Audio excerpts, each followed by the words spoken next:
حدیث پاک میں آتا ہے، حضرت انس بن مالک رضی اللہ تعالیٰ عنہ روایت کر رہے ہیں کہ نبی اکرم علیہ الصلاۃ والسلام مدینہ منورہ میں داخل ہوئے ہیں، آپ کے قدم پہلی بار اس شہر پر پڑے ہیں۔ یہ مدینہ جو یثرب تھا، جو بیماریوں کا گھر کہلاتا تھا، آج آپ اس شہر کو بقائے نور بنانے آئے ہیں۔ تو حضرت انس رضی اللہ تعالیٰ عنہ کے الفاظ کیا ہیں، انہوں نے کیا نقشہ کھینچا کہ نبی اکرم علیہ الصلاۃ والسلام جب اس شہر میں آئے ہیں، آپ کے قدم جب یہاں پڑے ہیں تو کیفیت کیا تھی۔ فرماتے ہیں لما کان الیوم دخل فیہ رسول اللہ صلی اللہ علیہ وسلم، وہ دن جس دن حضور علیہ الصلاۃ والسلام مدینہ منورہ میں داخل ہوئے،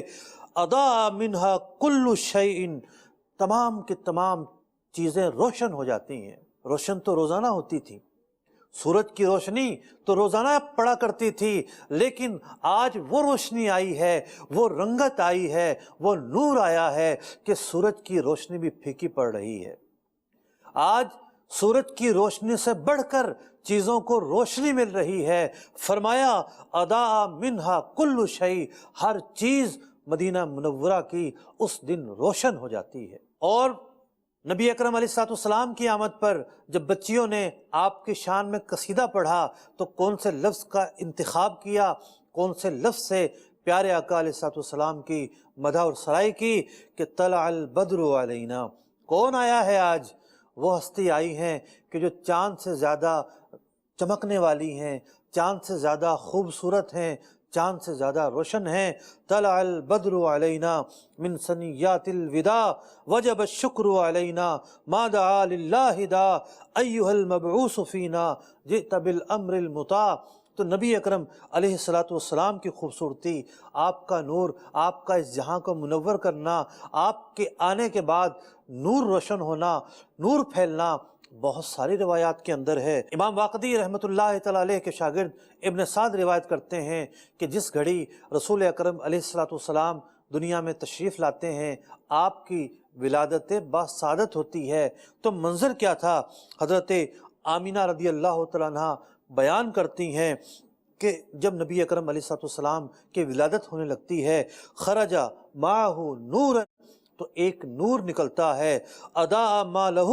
بین المشرق والمغرب، اور اس نور سے مشرق اور مغرب روشن ہو جاتے ہیں، وہ نور پوری کائنات میں پھیل جاتا ہے۔ تو نبی اکرم علیہ الصلوۃ والسلام کی رعنائیوں کی، آپ کے نور کی، آپ کی روشنی کی، آپ کی چمک کی کیا بات ہے۔ ایک اور حدیث سنتے ہیں، امام بہقی رحمۃ اللہ تعالیٰ علیہ دلائل النبوہ میں فرماتے ہیں کہ حضرت عثمان بن ابی العاص روایت کرتے ہیں، حدثنی امی، کہ میری ماں نے مجھے بتایا کہ جب رسول اکرم علیہ الصلوۃ والسلام کی ولادت ہوتی ہے،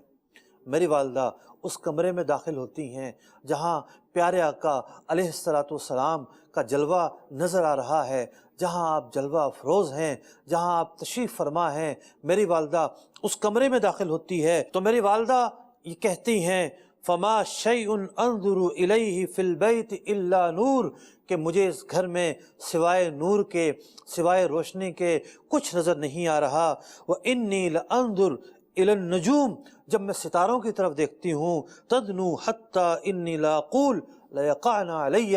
تو ستارے اتنے نزدیک آ چکے ہیں کہ گویا کہ وہ گر پڑیں گے۔ ستارے بھی جھوم رہے ہیں، ان کا بھی ایک الگ انداز ہے، ان کے نور پھیلانے کا، روشنی پھیلانے کا آج الگ ہی انداز ہے۔ اور امام احمد، امام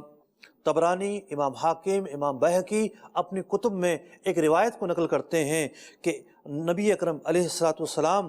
جب دنیا میں تشریف لاتے ہیں، ہینا ودعتہ، آپ کی والدہ جب آپ کو جنتی ہیں تو پھر ایک نور پھیلتا ہے، اور اس نور سے جو ملک شام کے محلات تھے وہ محلات روشن ہو جاتے ہیں۔